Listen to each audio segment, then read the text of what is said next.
आखिर में भाई साहब रात आपकी हर तरह से आपको हर तरह से आपको हमायत मदद मिल रही है। वेरी गुड वीक, अच्छा हफ्ता आ गया, आप इसे भरपूर फायदा उठाएं। लेकिन आप बड़े हर बात को बहुत संजीदगी से लेते हैं।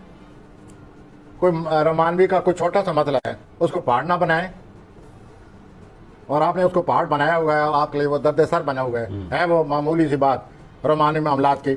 ऐसा ना सोचें, रोमानी मामलात में ज़रा खुले दिल से, अतारत की किरण से ये जो आ रहा है हफ्ते के बीच में वक्त में आप ज़हनी दबाव से काफ़ी हद तक बाहर आ जाएंगे। ठीक हो गया। आप दूसरों का भी बड़ा ख्याल रखते हैं, अच्छी बात है, मज़ीद ख्याल रखें।